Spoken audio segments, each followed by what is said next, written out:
Yeah, you read that title right. Logan Paul, one of the biggest influencers on the planet, who made a small mistake. No. Not that mistake. This mistake. Decided to finally do the right thing and take my advice. Stanzy, the GOAT of public relations, is what I've been called by many other people lately.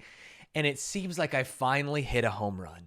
But before we talk about that, let me set the stage a little bit. Now, if you haven't been paying attention, a YouTuber named CryptoZoo created a 3-piece expose on Logan Paul's crypto scam. Let's not call it a scam yet because we don't know what's going to happen. Crypto debacle. We're talking not about Dink Doink Coin, which was a scam. We're talking about CryptoZoo, a game that Logan Paul said he was going to make that everyone loved, where you merge animals into other mythical beasts. You hold these animals, you make some coin, you release your animals into the wild, and then you receive the coin, and then everyone makes a lot of money. It's the next Pokemon, something like that.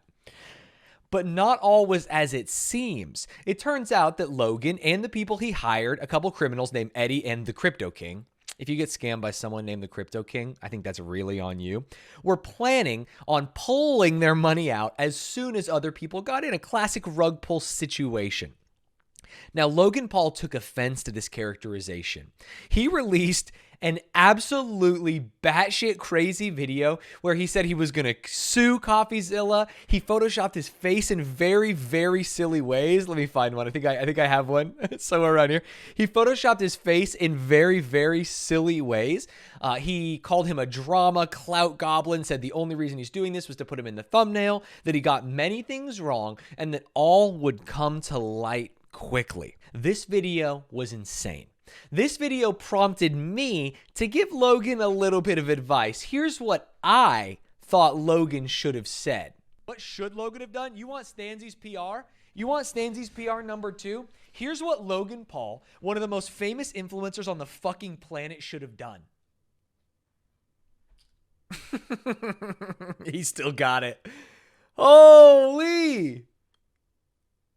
Ignored it! Just ignore it! Who gives a shit? You're like the most famous person. No one cares. I was on one this day. You're a scammer. You scammed with Dink Doink. Just fucking ignore it, man. You're not doing a Twitch stream where everyone comments constantly about it. All you had to do was ignore it even more. Why are we doing this? Why are we? You're making this so much harder. I mean, obviously, there were many things you could have done beforehand to try and get ahead of this, namely not doing a crypto pump and dump. But you've already done the crypto pump and dump. No one cares about crypto. It's last year's news cycle. It's so boring. People truly don't care that you scammed.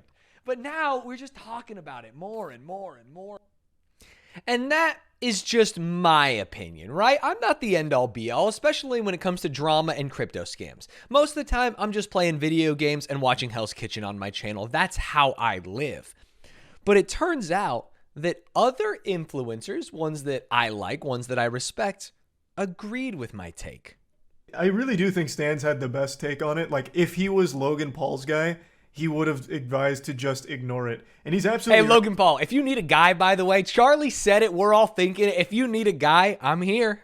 Right. I thought the right play would just be make everyone hooligan, refund them. I think that's the morally correct thing to do. Charlie is actually too kind. He's like, why don't we just pay everyone the money they've lost and move on? It's like, Charlie, have you never been in the YouTube space? But if Logan just wanted the easiest way and just to get out of this as quickly as possible, if he never said anything, he would have been fine, actually. Yep. But now he's posted this on both of his main platforms, Logan Paul channel and now Impulsive.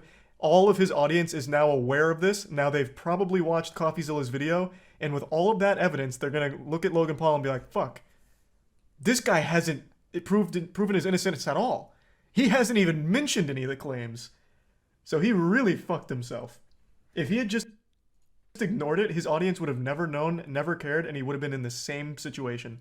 Exactly. He would have been in the same situation. His audience, his fans, his sicko fans wouldn't have cared at all. But instead of... He didn't even just address it. He made a scathing video calling out CryptoZoo and threatening litigation, which makes it seem like a massive issue, which maybe it is, but I don't think his fans would have picked up on it being a massive issue if he didn't do this and talk about it on Impulsive, which is what Charlie mentioned here. That's his podcast. We watched that the other day on stream. It was a very good time. Charlie's not the only person backing me up, though. We also had Hassan, a famed Stanz agreeer. Ignored it! Just ignore gives a shit? You're like the most famous person. No one cares. You're a scammer. You Yeah. scammed with Dink Doink. Just Yeah, that's true. I mean, no one really cared about the Dink Doink shit, and that was covered too. Yeah, Stanz is right. Honestly, addressing it made it worse. Constantly fucking goading CoffeeZilla made it worse. So Hassan and Charlie both think, hey man, you probably should have taken Stan's advice and just ignored it. But instead, you released this video, you talked about it on Impulsive, you've got your whole community riled up.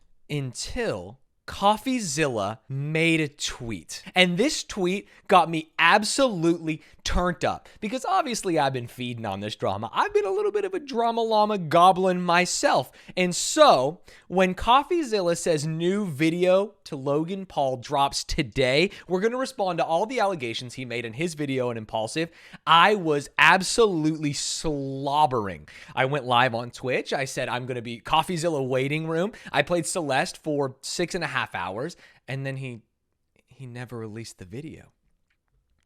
Why didn't he release the video? And then I went on Logan Paul's YouTube, and I saw that he had taken down his video where he shit-talked CoffeeZilla. The video was gone.